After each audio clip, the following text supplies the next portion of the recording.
Περνάμε λοιπόν σε έναν άλλο υπέροχο άνθρωπο, τον οποίο δεν τον έχω γνωρίσει από κοντά. Έχω ακούσει για αυτόν όμως πολλές φορές. Λέγεται Γιώργος Κατσιρούμπας και είναι ο σύντροφος μιας...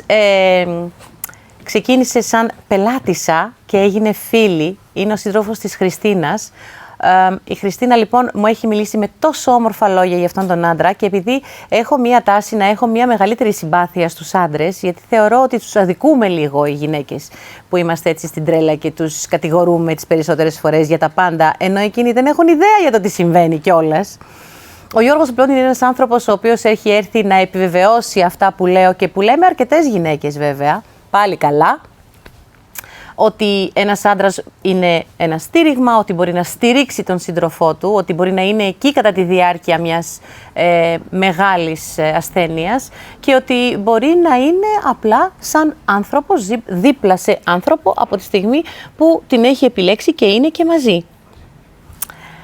Μαζί μας λοιπόν ο Γιώργος Κατσιρούμπας είναι εδώ κοντά μας. Γιώργο, έλα να μας βρεις. Τώρα εγώ δεν σηκώνομαι, συγγνώμη. Όχι, οι κύριοι δεν σηκώνονται, οι κύριοι σηκώνονται πάντα. Καλησπέρα. Πόσο σε ευχαριστώ. Πολύ που σε γνωρίζω από κοντά. Κι εγώ! Και έχεις έρθει και με την παρέα σου, έχεις έρθει με το κορίτσι σου. Έχω πιστούς followers. Τουλάχιστον του παρόντος είναι 3, αλλά ελπίζω να αυξηθούν. Με έναν ξεκινάμε. Πάντα. Και εμένα ελπίζω να μείνω. Γιώργο μου, τι όμορφος άνθρωπος είσαι. Κατά τα λεγόμενα των άλλων. Δεν πειράζει, το λένε όμως. Να είναι καλά για τα καλά τους λόγια. Είναι κάτι που δεν το αντιμετωπίζεις κάθε μέρα, αυτό είναι αλήθεια.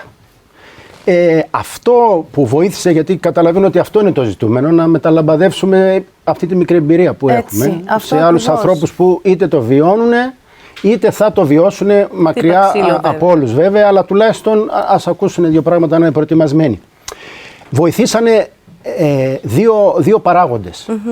Ο ένας ο παράγοντας ήταν ότι δεν ήταν κάτι άγνωστο, παρότι δεν υπήρχε, τουλάχιστον στο κοντινό μου περιβάλλον, κάποιο τέτοιο είδος περιστατικό. Δεν είχες ξανασυναντήσει καρκίνο ή καρκινομαστού? Κοντά.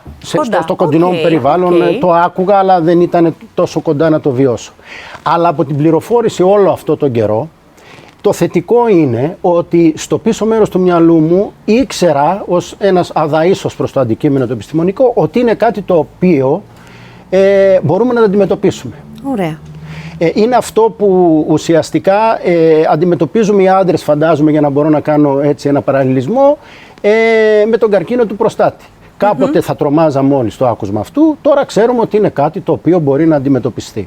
Σωστό. Έτσι, στο άκουσμά του, θυμάμαι εκείνη τη μέρα που το έμαθα, ήμουνα στο σπίτι και έπλαινα πιάτα. Η Χριστίνα είχε πάει, γιατί την είχαν πάρει τηλέφωνο, και μάλιστα μιλάγαμε στο τηλέφωνο και μου λέει, με παίρνουν από το νοσοκομείο, σε κλείνω. Αν όλα είναι καλά, απλώς σου λέει ότι όλα είναι καλά, κλείνει το τηλέφωνο.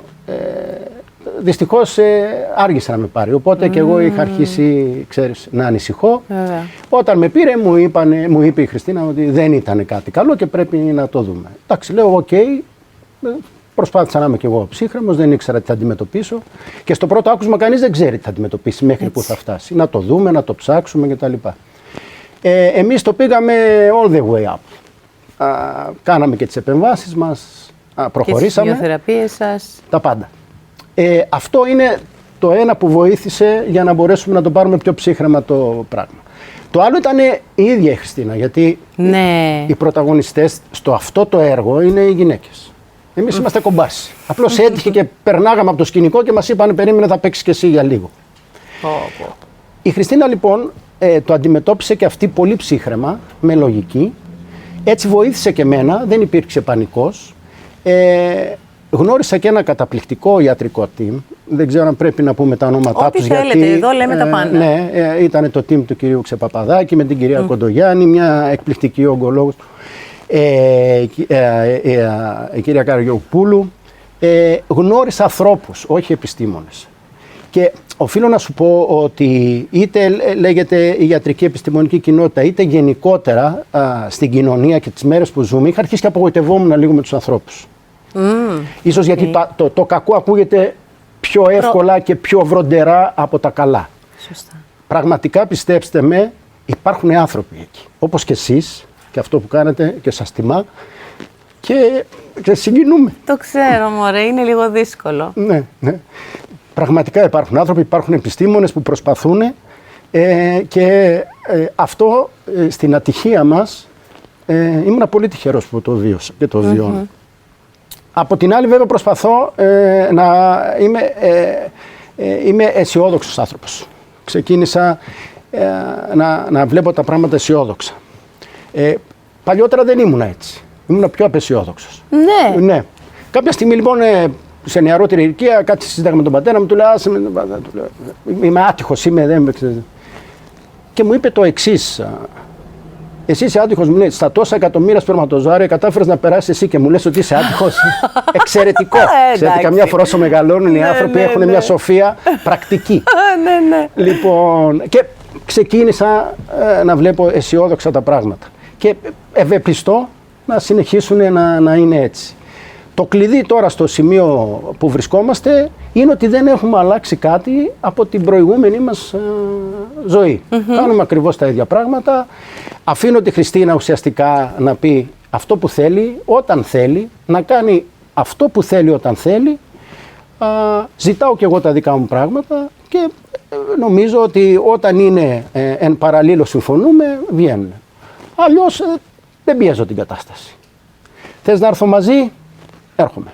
Θες να πας μόνη σου? Πήγαινε. Θες να το δοκιμάσεις? Δηλαδή, θυμάμαι η δεύτερη χημειοθεραπεία θέλει να πάει μόνη της. Χριστίνα έχει μια κόπωση μετά. Όχι, αισθάνομαι καλά γιατί ήταν η πρώτη. Οκ, πήγαινε. Γύρισε. Αισθάνθηκε ότι είχε μια κόπωση. Πώς ήμουν λίγο κουρασμένη και τα λοιπά. Να το κάνουμε παρέα την άλλη φορά. Ναι, θα σου πω. Μου είπε. Δηλαδή, φαντάζομαι ότι οι πρωταγωνιστές πρέπει να σε οδηγούν. Ναι. Και εσύ να ακολουθείς. Η αλήθεια είναι ότι το διάβαζε και η αδελφή μου σε ένα άρθρο και έλεγε ότι όλοι οι άνθρωποι που είναι γύρω από τον άνθρωπο που ασθενεί είναι οι αόρατοι ασθενείς. Ναι, σωστά. Πολύ σωστά. Ναι. Πολύ φιλοσοφημένο. Πολύ φιλοσοφημένο και έχουμε μια τάση να ζητάμε υπερβολικά πράγματα, να μην ζητάμε αρκετά πράγματα και να μην ξέρουν αυτοί οι άνθρωποι τι να κάνουν τελικά για να βοηθήσουν. Ναι, οπότε αυτό που λες, εμένα με βοηθάει πάρα πολύ και ελπίζω δηλαδή να βοηθήσει και άλλους άντρες, οι οποίοι φαντάζομαι ότι πρέπει να αισθάνονται εκείνη την ώρα τι να κάνω. Ναι, δηλαδή, είναι αλήθεια. Ας μου πει κάποιος τι να κάνω, θα το κάνω. Εσείς οι άντρες έχετε και αυτή την τάση κιόλας. Άμα σας αναθέτουμε κάτι, το κάνετε, είμαστε σίγουροι.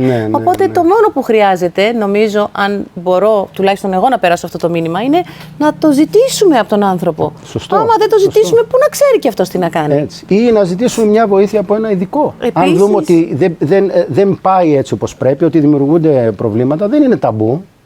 Πρέπει να ζητήσουμε μια βοήθεια από κάποιον ο οποίος έχει μια μεγαλύτερη εμπειρία από εμάς σε κάτι που βιώνουμε τώρα. Είναι ακριβώς το ίδιο πράγμα όταν γίνεται γονιός κάποιος για πρώτη φορά. Κανείς δεν γεννήθηκε, δεν ήξερε. Seen and doing που λένε. Πάμε και βλέπουμε. Έτσι θεωρώ ότι είναι και αυτό εδώ. Και αισιόδοξα, πάντα αισιόδοξα. Θυμάμαι πήγαμε σε έναν εκπληκτικό άνθρωπο, ο οποίος κάνει ακτινοθεραπείες. Δόξα τω Θεώ δεν χρειάστηκε σε εμάς. Και ήταν και πολύ έτσι to the point. Του λέει: κοίτα Χριστίνα, έχεις αυτό, δεν χρειάζεται, αυτό είναι το θετικό, αυτό είναι το αρνητικό. Να ξέρεις ότι όλοι μας, είτε έχουμε νοσήσει είτε όχι, έχουμε ένα ποσοστό 10 με 15% να αναπτύξουμε μια τέτοιου είδους πάθηση. Όταν το ακούει κάποιος και λέει 10 με 15, σου λέει 10-15 δεν είναι μικρό. Ναι. Εγώ είπα ακριβώς το αντίθετο. Είναι εξαιρετικό 85% να μην αναπτύξεις κάτι. Είναι πάρα πολύ μεγάλο ποσοστό. Εδώ παίζεις 50-50 και το παίζεις, όχι 85%. Στη δική μου τη δουλειά, μια και που ασχολούμαι με αριθμούς, το 85% είναι σχεδόν target, έτσι, δεν το συζητώ. Ας πούμε, είναι πολύ λίγο το 15% να μείνει.